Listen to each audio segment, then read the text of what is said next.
Hey, everybody, it's Everything Phoenix, and we are live for another Thursday edition of Everything Phoenix, guys. And today I'm not in my studio as well. I am actually out of the office right now and doing some work, but not in the actual studio. So we are going to cover the most up to date information on the housing market, like we always do, and bring you some really good information. Supply and demand are battling it out right now. And who is going to prevail? Who's going to win? Like a heavyweight fight right now. Now, at the end of the day, what's interesting is supply and demand, they really just want to be friends. And the way the Cromford Report, Tina always puts it, is they're lovers that just want to come together. When they're together, the market is in balance. And when it's in balance, you have usually some predictability, some certainty, and a little bit of appreciation typically, right? The average market in just a balanced normal market typically still appreciates a couple percentage points a year. So that it would be awesome if we can get supply and demand to come together as opposed to fighting each other and trying to duke it out for who wins. So we'll see. We're going to cover some graphs here, some graphs I've never shown you before that are pretty cool when it comes to supply and demand and why our market is doing what it's doing. And it is resilient, guys. Interest rates continue to go up. We're going to look at that here today as well. As also, we're going to cover some development, the big stay versus the Great Recession or Great Resignation, I should say, is what I meant to say actually. So we're going to look at that. There's an article about that, which is pretty interesting pretty soon here, guys. But I'm going to share my screen like I always do, and we're going to jump in to some of that. So here we go.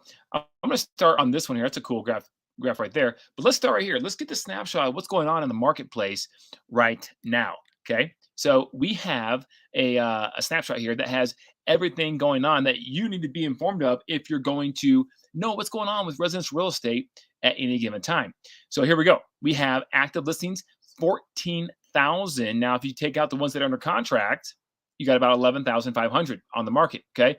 That seems like a decent amount of homes, but it's not, guys. If you look down to right about here, the supply of homes on the market is only 1.5 months. So what that means, guys, is that if the 11,500 homes were all sold, it would take 1.5 months to do so at the current demand rate.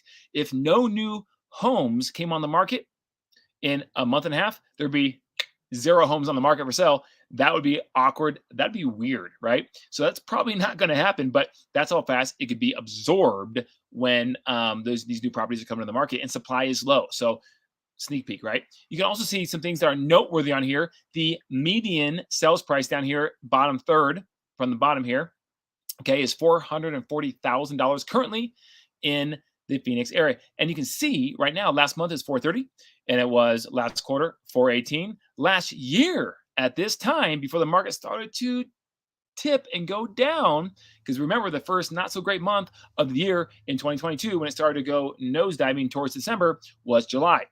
It was at 475. Okay, so 2 years ago it was at 393. A lot of people 2 years ago thought the market was inflated. Well, 2 years ago, here we sit at 440 on the median sales price, which is the most representative price. Now you have the average sales price as well, which is 582, 630 in Maricopa County.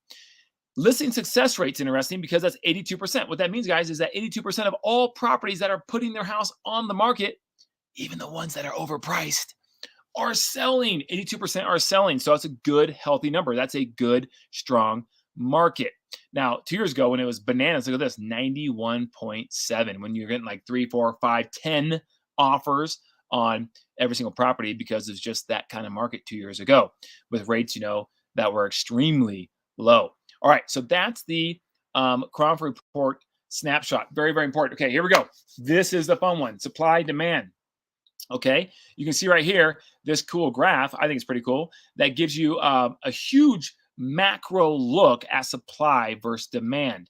You can see that the red is demand, the blue is supply. So you see the timeline that's taken place, guys. I got into real estate, yours truly got into real estate in 2005, early on. And check this out, supply was low, demand was high. And you know what happened at that time? The market was going pretty crazy. Prices were skyrocketing and everyone was trying to get in to flip homes and do all kinds of crazy stuff. And then we all know what started to happen next. 2006 in towards December of '05 here in '06, you saw the first signs of a little kind of a weak market in Phoenix. And then as you come down here, you see the supply and demand starting to go further and further apart. They're fighting it, right? And they're going further and further apart to where this big gap occurred and the market completely collapsed, right? That was when the Great Recession began around this time. Now, it differed based on where you were in the country, but Arizona was one of these situations of first in, first out. So Arizona felt it earlier than most other places across the country. And then, of course, everybody started feeling it shortly thereafter. Now, if you look at this, this is interesting. We want supply and demand truly to be together, right? So here's the historical. You see what happened. Now, where was the bottom of the market? The bottom of the market was right in here, okay? Right in here. Because why did, okay, here we go. Guys, why did demand increase right here in '09? '09 was not good, guys, if you were following the market. Why did demand actually go up and supply went down? Why is that? Well, I'll tell you why. Because if you remember, for those of you guys who've been in real estate for a while, that's when the government introduced the first-time homebuyer tax credit. It was right here in '09. And right here in '09, when they introduced it to try to stimulate things and get things out of the gutter, it increased sales. Price points didn't really go up, but increased sales and demand went up. Supply, therefore, naturally dropped. And then as soon as that tax credit ran out in 2010, right about here, you can see that it reversed and went back to where it was because that was just artificially propped up, okay, in that scenario. So that's what's going on. That was what was going on back when the market was not so good. And then as we went to 11, 12, not good years, right? It started to come out right in here. Demand and supply came together again as the two friends or lovers want to be together. They did. And the market started to improve. And from there, it started to improve where we had a pretty ho-hum market all the way through 18, 19 until we hit the COVID. 19 was starting to do pretty good, but hit COVID, and then it got wonky again, right? That's the scenario of our market. That's the historical perspective of our market. So now you can learn from where you've been as to where you are going in the future. Let's go to the edge of this graph now. Right about here, okay, this is December of 2022. Prices were down, but right before they started to before prices started to increase, demand and supply started to cross again. Okay, they came together for a brief moment in time, and then they separated in the opposite direction, and then for a second, and then they came the other way to where they were throughout COVID right here, right? When the market was really good for home sellers. So now you can see right now, look where the trend's going, guys. Demand is starting to actually go up a little bit. Not normally how it is, okay? But supply is going down again. It's curtailing back down. What's that going to cause? If you look at the historical map here, the graph, what is going to cause prices to do what? You just look at the history, guys. Look at the data to go up if that trend continues. Prices will not be coming down despite what rates are doing at the current time, mortgage rates. The prices will continue to go up if that trend that you're seeing right here at the end in 23 continues. So it's just interesting food for thought, in my opinion, of course. By the way, guys, if you want to make any comments, if you would like to ask a question, please go ahead and put it in the comments. I'd love to hear where you're watching from. My dark black screen in the Batcave here, and I'd love to know what you're thinking, where you're watching from, and I'd be happy to answer any questions you may have about this. All right, I'm going to share my screen again, and we're going to get back into this because I have some more for you on supply and demand. Okay, so here we go. That's the first graph I want to show you. The second graph right here is really cool as well. Okay, this one is a Cromford Market Index as a predictor of future annual price appreciation. Okay, so where is the market going? It's a predictor. This is the crystal ball again, right? I wish I had one, but this is the best thing to it. Okay, closest thing to it. All right, so as you can see up here, the Cromford Market Index is the black line right up here, right? Annual appreciation is in blue. Green is a rate of inflation based on the what? The Consumer Price Index, the CPI, the thing that is tracking inflation right now in our economy. And we are hoping that the CPI continues to go down because that will hopefully allow the Federal Reserve to then bring rates down, which then hopefully will have an impact on bringing that 30-year fixed mortgage rates down, okay? But that's not all going to happen overnight, that's for sure. So here we go. Again, where's the market going to go? You want my best guess? You're going to have it right here because it's based on data, right? Could be wrong, but it's based on data and trends. All right, so let's go back. Historical perspective again. Let's go back. This was the Great Recession, right? Back here. Inflation was pretty low. See the green line right there? Pretty low. Okay. You have right above here, I'm going to keep my cursor down here because otherwise it's going to block the graph. But down here, 08, 2009, you have annual appreciation that is extremely negative. Home values going way down. Now, when you say annual appreciation, what does that mean, guys? It means we're taking a data point from last year and comparing it to a data point this year over year. Okay. So appreciation is down, and then it came up in 09, first time home buyer tax credit, and then it came back down again when that tax credit expired or ran out. And then we started to get back to the natural ability of the market to correct itself. And you had the market started decreasing in 2012, 13, 14, and 14, and so on and so forth. You see the blue line, the appreciation went kind of crazy there for a few years, which was really good because we're coming out of being so beat down and so low on our home values. Look what the CMI is doing. If you notice on these blue lines of annual appreciation, home values going up, you notice that before they do, almost every single time on this perspective of time for 23 years or so, the Cromford Report was going up before, several months before annual appreciation or the appreciation numbers came out, and it started to go up as well. So what's that tell you guys? That tells you that the CMI, the index, is a very good indicator as to where the market's going to go several months before it actually moves to where it's going to go. Because remember, the housing market's a slow-moving Titanic. It can't move that fast. And so that's what makes this interesting. So now let's go to where we are today. We're going to go over here at 2022, 2023. Okay. Now I'm going to keep my cursor down here for a minute. 2023, you see at the bottom there, look what the CMI is doing. It's starting to curtail back up. But annual appreciation is still negative. Why? Well, because last year at this time, you just saw the stats. Here it is, right? Let's go back to it. You saw the snapshot, right? The snapshot right here. Oops, sorry. Annual or some median price is 440. A year ago, last year, 475. So it's less than 475. It's less than what it was just a year ago. That's why annual appreciation is still negative. You can see right here, negative 7%. Negative 7%. Because 475 to 440 is negative in this example, okay? And that's annual appreciation. Now, we had about a 16% decline, by the way, in 2022. And now we have a situation where we have, sorry about that, guys, where we have a situation where now it's going up. We're up about 9% for the year in 2023. We are down about 16% in 2022. So that's a net 7% negative number year over year. But what has it done in the last 6 months? The last 5 months, it's up 9%. We know that's happening.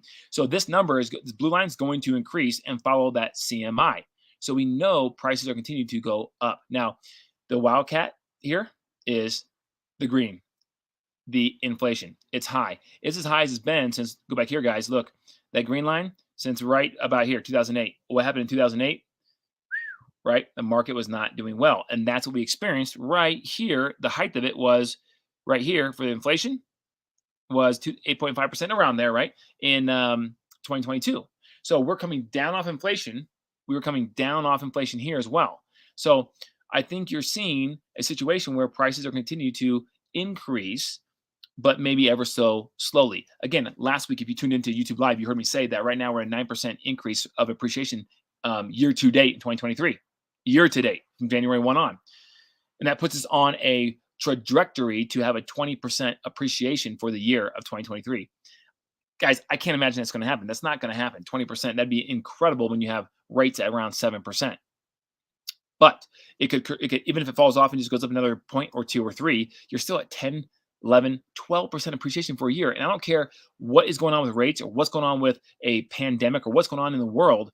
If you are increasing 12% in 1 year, that is a heck of a market. That's very, very good appreciation for anybody who owns a home. So there you have it. That's supply demand. They're trying to get after each other. We'll see who prevails here. I think it might be demand because supply can't be fixed anytime soon. Who also believes that? Lennar does. That's a great segue, by the way. Okay, Lennar does. As Lennar is one of the nation's largest production home builders, and they also believe the same thing. They are ramping up home construction in Arizona and other states despite lower prices because there's so much need for supply of homes. So what this article goes on to talk about is, Lennar is nationally, right? They're one of the first national home builders to close on a parcel of land of Blossom Rock, which is affordable housing, new housing east of Eastmark out there in Apache Junction, East Mesa. Okay, so they are building homes like crazy. Their deliveries increased 3% to 17,000 for the fiscal second quarter of that ended May 31st. Okay, new orders inched up 1%. They're trying to deliver homes faster. The need for workforce housing is a dominant need and it's become a social imperative, Miller said. Instead of driving price, we will drive construction pace and hold on price. Interesting. He also makes a comment here, guys, that it appears that here's the Blossom Rock right here, 1,400 acre Blossom Rock. They're the first to close escrow to start building homes in Blossom Rock, of course, in East Valley. But he also talks about that he believes right here, it feels like the supply chain disruptions are behind us with a few exceptions, right? So that's good news. Now, obviously, we have a labor issue, right? That's a challenge, but that's really good news. Okay, so they're posting earnings that are really healthy for their shareholders, and this goes on to talk about how they're building affordable housing is their target right now, and they can do that even though prices are higher for supplies because of their minimal offerings of floor plans and variety. So what Lennar is doing in a lot of these communities where it's affordable housing that's new, they are actually only offering 3 floor plans and not much configuration or choices that you can do in terms of at the design center. So it's like you want number A, boom, that's your package. They're going to build that. That's what you get. B and C. So what that allows them to do is buy large quantities, buying power, economies of scale for the things they are purchasing because they're going to build A, B, and C. They're going to build a lot of the A's, a lot of the B's, and a lot of the C's. They don't have to worry about all the different smaller options they have to purchase for homeowners. Now, for a homeowner, you might say, well, that sucks. I'm going to be in an area where, all the homes look kind of the same. Well, they'll vary the paint colors a little bit. They'll vary the elevations, like maybe a little stone on one, maybe a Santa Fe look on the other, maybe a, traditional gable roof on one of them. They'll change that up. So it won't be as cookie cutter as it may seem, but it still will be cookie cutter. The trade-off, though, is that you're getting brand new construction at a very affordable price, considering other homes that may be 20, 30, 40 years old that are priced higher than these that are in different locations throughout the valley. So there you have it, guys, in terms of supply demand and what Lennar is doing and other home builders to ramp up construction here in the valley because we need it, guys. Our supply is low. We are behind. Okay. Now we're going to pivot here. This is an interesting article I thought that has to do with the Great Resignation that happened during COVID, with everybody quitting and being paid to stay home and not work, things of that nature. Now prepare for the big stay. This is interesting. So I'm going to pivot this really quick here because I thought this was a very interesting read. Essentially, we're not going to go through the whole article. Essentially, what they are saying is that there are record levels of people quitting their jobs during COVID for all kinds of reasons, which led to the unemployment rate actually somehow still dropping. That was odd. But government numbers, who knows what's really going on behind the scenes there. But the need for workers went through the roof, right? Well, now they're saying that workers are coming back and they're staying longer now. You're not seeing this job hopping that you saw during the post-COVID era.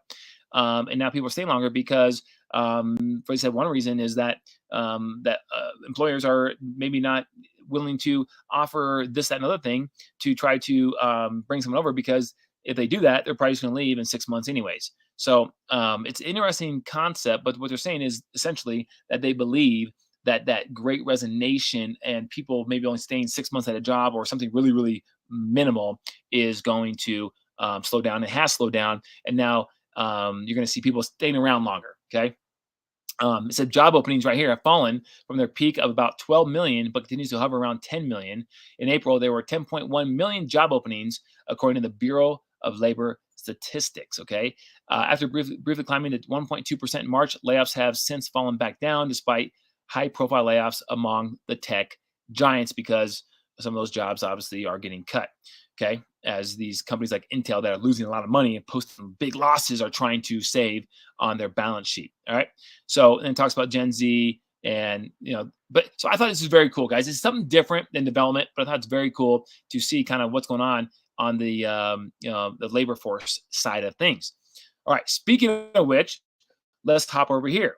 Okay, this talks about Arizona innovation, right? I love these stories, but it talks about Phoenix becoming a life science hub across the country. Now, what's interesting about this is Phoenix has always been a small business service centered city for as long as I've been here, since 2005, and even before then. Now you're seeing a lot of corporations, a lot of companies pouring into the Phoenix area, pouring their divisions, headquarters for some, and creating a lot of really good opportunities for jobs and high-paying jobs. But they're also becoming a Phoenix right here, a big hub for life science researchers. Interesting, right? Now you know who leads the pace for life science researchers. You're looking at New England, right? So Boston and Washington D.C., Northern Virginia. You're looking at the West Coast, California, San Francisco, etc., places like that. But the cool thing is that Phoenix is now on the map.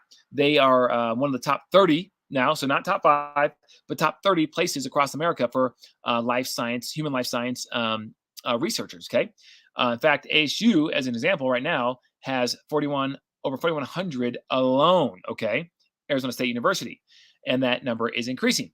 But what's cool about this, guys, is that we know that cost of living in Arizona has gone up dramatically because primarily of housing, right, over the past 3 or 4 years. Yet, that all being said, it's gone up other places too. That all being said, Phoenix is actually the 11th out of the top 28 life science research hubs across America. Phoenix is the 11th cheapest. Okay, so 11th cheapest from the bottom in terms of affordability for cost of living. It's the 11th lowest of 28 metros in this report. So that is good. So if you're a life science researcher, if that's the profession you want to go in or you are in, and you're thinking about maybe going to Phoenix or live here, congratulations, you're at least one of the hubs that's up and coming, number one. And number two, the cost of living for a life science city to live in is very affordable. So that was interesting, interesting information. Speaking of affordability, I got all kinds of great segues here, guys. I found this and I thought it was actually really cool. Okay. Jason, what's up, man? Jason LaFesh, piping in here to Everything Phoenix. I'm in my bat cave, Jason, so don't mind me, but I'm still dropping some knowledge for everybody. So thanks for hopping in. I really appreciate you. And Abby with a question. Abby always has some really good questions. I really love it. Wow, the East Valley is on fire with new construction, or in this case, a comment. A very good comment. East Valley is booming, guys. One of the things you look for when you're investing in real estate, okay, on a sidebar, is two things: population and job growth. Phoenix has that right now, guys. And one thing you can do is look around and say, are there any builders building real estate, new home construction? If there is, that's a good sign. If there's not, and then that means it's somewhat stagnant, that may not be a place you want to invest in. Just a little sidebar. Okay, now I'm going to go back to my screen here because talk about this. This is cool. The CPI Inflation Calculator. Guys, check this out. $100,000. Okay. In January 2000, by the way, this is from the Bureau of Labor and Statistics, okay, where they track all the CPI inflation stuff, right? So I was just poking around. This is pretty cool. $100,000 in January 2000 has the same buying power in May of 2000. Let's go today, 23. What do you think it is, guys? How bad is it? What is $100,000 in January 2000 worth now today, especially after our huge inflation run-up that we've done the last couple of years? You ready? Here it goes. $180,170, guys. That's what your $100,000 in the year 2000 was worth, or worth today. So that's crazy, right? In 23 years, $100,000 has eroded to basically be worth $180,000. Same buying power. That's insane. So that's why, guys, by the way, speaking of real estate investing, that's why real estate is such a good hedge against inflation. And by the way, when inflation goes up, you win if you own real estate, because inflation forces real estate prices up too, not down. Interesting, right? Now let's just play this around a little bit. Let's play it around.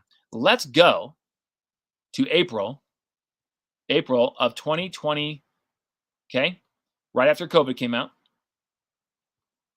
okay, to today, you had 100 grand in April of 2020. What's it worth today? The buying power, $118,000, guys.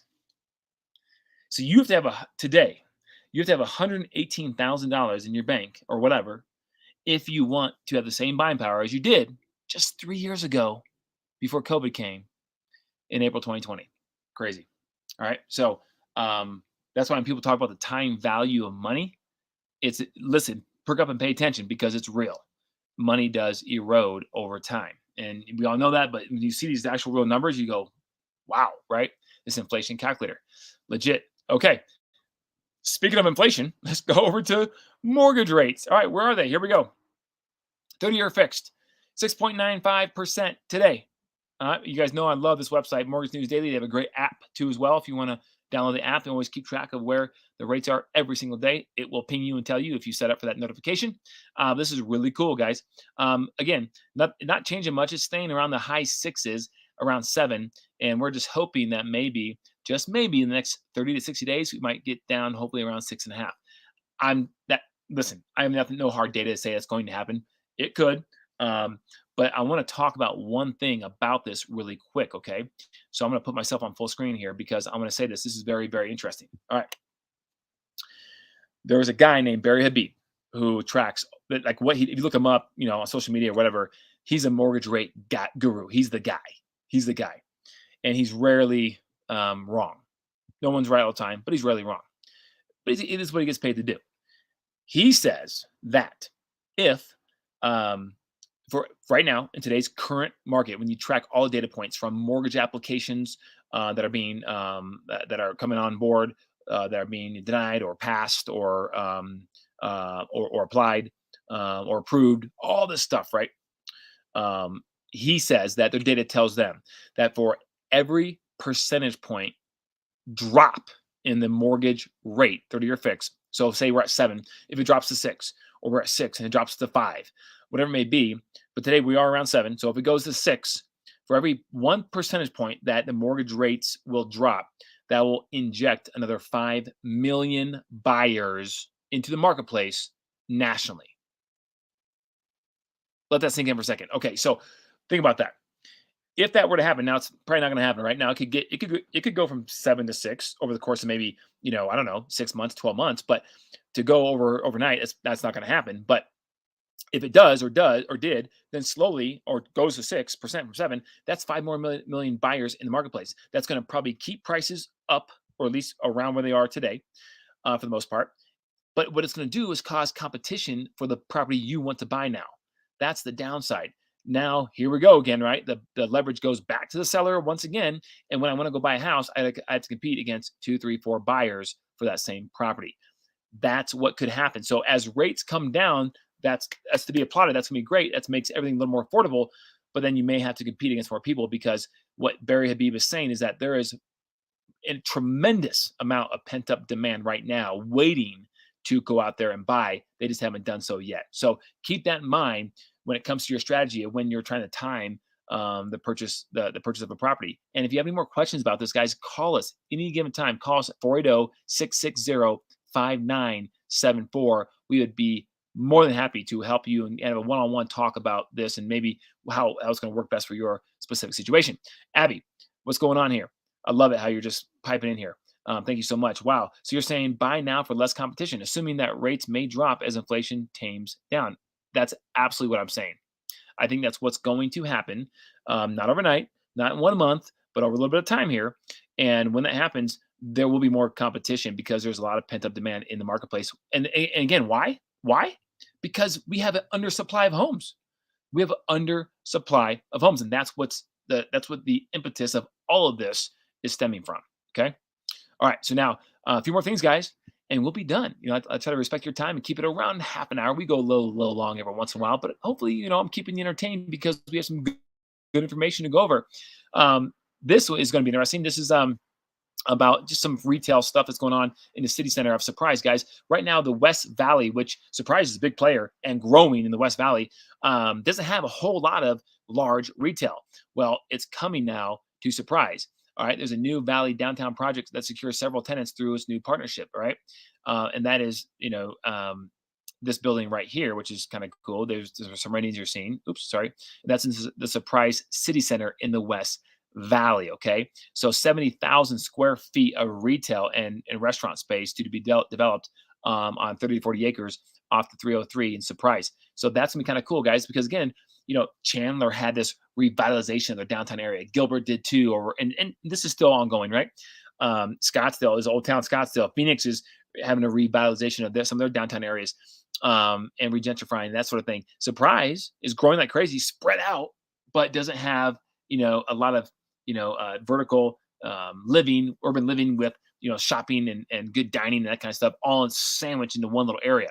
It has some, right? Every place has some, but this is going to be a major deal for the West Valley. So kudos to you guys. That will be fun. All right, just a few more things to cover here, guys.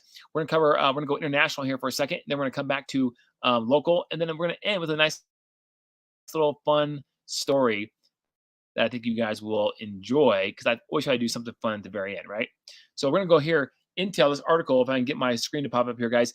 Intel is actually investing. The heart of Intel is right here in Chandler, Arizona, the Silicon Valley of the Southwest. But Intel is going international here. They're doing a $33 billion Mega-Fab site in Germany, and they're also expanding into Tel Aviv, Israel.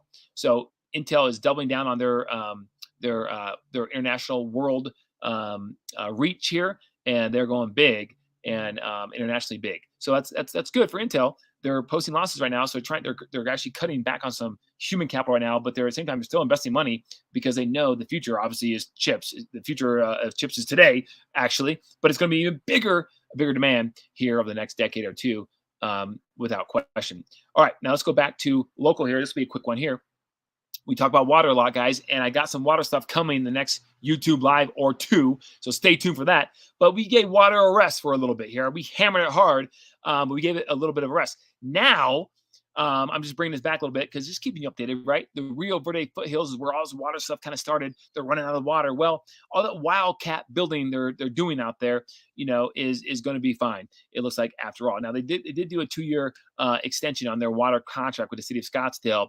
But this is saying right here that there's even new legislation to have a permanent solution of water. They're not mentioning what exactly it is yet, but it was proposed to the Arizona State Legislature, and it's passed both the House and the Senate apparently, and it's at the desk of the governor to sign off on. And it's saying that she plans to sign off on it. So we don't have all the details specifically on it yet. Maybe some of you guys have heard some inside stuff. I haven't yet, but it is coming where Rio Verde Foothills specifically, there's other parts of Rio Verde's that are just fine, but the Foothills specifically are going to have, looks like, a longer term water solution now in place. Okay.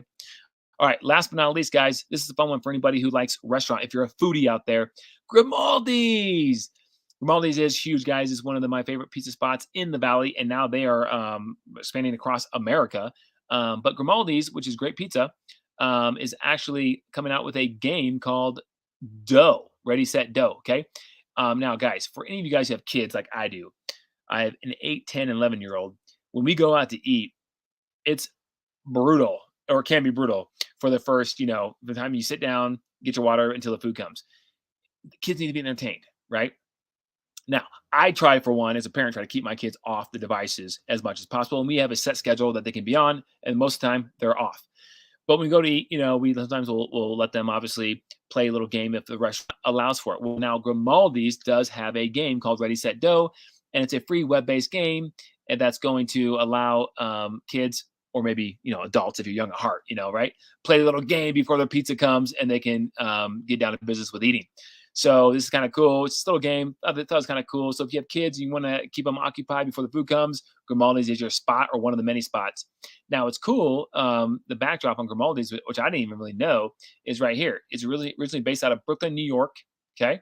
And their owner brought it to, who's alum of Arizona State University, by the way, decided to expand his father's pizzeria business out of New York and into Arizona 20 years ago, making Scottsdale location the first company's ever expansion. And today they have 40 locations nationwide, with most recently opening a restaurant in Wichita, Kansas, of all places, right? Bringing the Italian New York Flair Pizza to Wichita, Kansas.